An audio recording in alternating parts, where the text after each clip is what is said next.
Good afternoon, everybody. Back here at IPGparts. Got some more questions for another Q&A session, so I appreciate everybody that takes the time to write us a question in, whether it be about us or about your setup. It just means a lot that you're going to take the time to do that, and I'm always happy to communicate with you guys and kind of offer any advice I can. So we've done a lot, so I got a lot of insight onto a lot of different things. So hopefully we can always just at least lead you in the right direction. Whether you're buying stuff from us or buying it somewhere else, at the very least we can kind of put you on the right path. So that means a lot that you guys take the time to write to us. So pretty good day around here, pretty hectic, and people are still out there buying parts, so we definitely appreciate that. So without further ado, let's get right into this thing. So what's your favorite tire so far for track autocross? So basically I'm going to categorize this into like the 200 treadwear category. There's incredible tires in that category. I mean, there's probably 7 or 8 really good tires in that 200 treadwear category, which are a dynamic tire that you can use on the street every single day, in the rain, commute to work, but then at the same time, you can go to the racetrack or the autocross course and run them hard, and they work really well. My personal favorite from all the years of doing this and trying some different stuff is the Bridgestone RE71R. I've kind of always fallen back on that tire as my go-to. Has great grip, has great longevity. Back when I was running my BRZ a lot, that's the tire I started on, that RE71R. And then I felt like I needed more. I felt like there was more in the car, so I went to an NTO1, the Nitto NTO1. And yeah, the NTO1 was probably a second a lap or so faster, but it had half the life. So I pretty quickly went back to the RE71R in that car.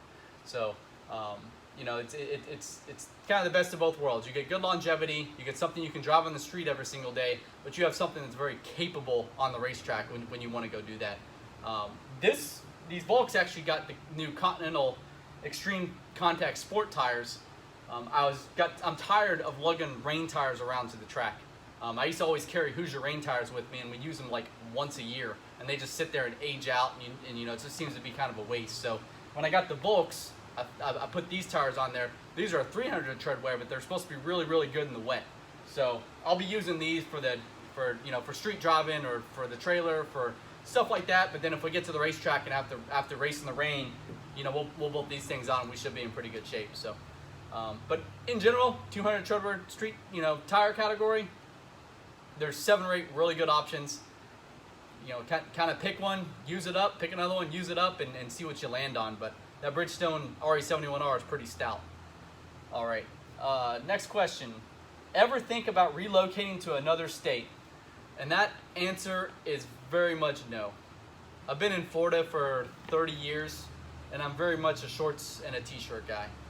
I don't like to put pants on. I don't like to have a sweatshirt layer.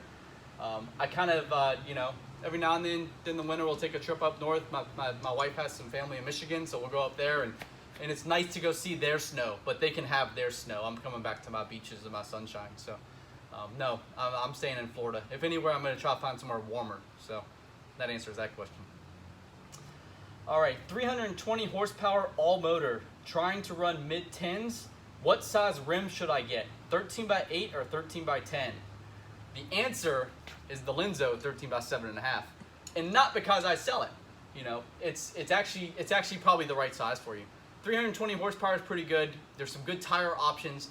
You don't need a whole lot of tire at that power level to get to your mark. I very much pay attention to the aesthetics of the tire as well. So a lot of these times when you're getting a 13x10 and putting a 24.5x9.5 on it, they're balloons. They're huge. It's just overkill.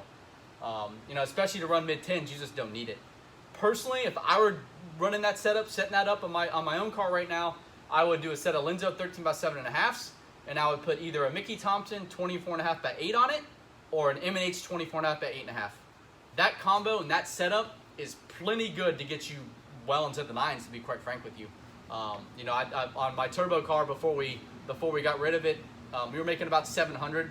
I ran the Lenzo wheel with M&H 24.5x8.5, and that thing ran deep into the 9s, no problem at all. The all motor car has been 9.6 on the 7.5 wheel, and then now we have 8.5s on it now. The Lenzo's with the bead lock that we widened. That car's been 9.5 on them, so I mean, there's a lot of people overkill these wheel and tire combos, and you just don't need to, in my opinion.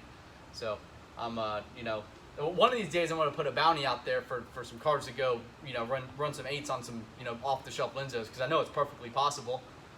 So hey, maybe we'll kick that around whenever we go racing again. So I know Paris, we bolted the B block set on the Paris Jacobs single cam 4-door, and he went 9.0, nothing, you know, like it was nothing. So I got nothing but, you know, confidence that we can put a set of Lenzos on the front of a true street car and run 860s, 870s, no problem at all. So all right, best cams for a B20 VTEC with ITR pistons for a daily driver weekend warrior. My go-to on that would be stock type R cams. You know, you're gonna get a great power band. You know, with the pistons you're running, you don't have super high compression, so you really can't benefit from a super big cam in a lot of ways anyways.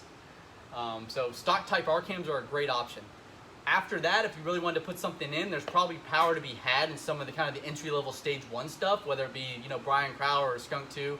You know, I would just look at it, at that point I would just look at a good basic entry-level stage 1 type cam, and it'd probably make 7 or 8 more horsepower than a stock type R cam. So that'll give you something. So but you know, just for a car that you're going to drive every day and you're just looking for reliability and a good broad power band, you know, stock type R cams are a pretty good option. So just some food for thought on that one. So, and the last question of the day, you know, we're always going to try to throw you something for fun. This actually comes from a good friend and old employee of IPGparts, Lewis Murphy, and his question is, who was your favorite employee from the past? Lewis Murphy, John Ferguson, or Rob Allen? Now, first of all, I'm going to go with saying I have nothing, you know, but great things to say about all you guys. I don't think there's never been an employee that's left on bad terms from IPG. So, you know, we've had a limited amount of employees over the year, and everybody that's worked here has done an exemplary job, you know, in their position. Lewis always got everything done. No matter what needed to get done, he figured out a way to get it done. You know, whether it be powder coating stuff or you know, going racing, he got it figured out. John Ferguson the same way. You know, with John Ferguson and I had a working relationship for, you know, gosh, probably 11, 12 years. So I wish nothing but the best for all you guys. Rob Allen, you know, I've known him, you know, again for 15, 18 years or something like that. So, but if I had to answer, you know, this is like answering who's your favorite kid. You can't really do that. But if I had to answer, because Lewis pigeonholed me on this one, it's going to go to Rob Allen, because John Ferguson and Lewis Murphy always gave me gray hairs. Rob Allen didn't, you know. So nothing but good things to say about all you guys. You know, we always had a great time. So I definitely appreciate everybody that's worked here at IPG. So that's about it. We'll wrap it up for the day. It's raining outside. I can hear that now. It's awesome because it hasn't rained here in Florida in quite some time. We could really use it. So, but yeah, keep the questions coming. Let me know if you guys need anything, and we're here. Have a great day.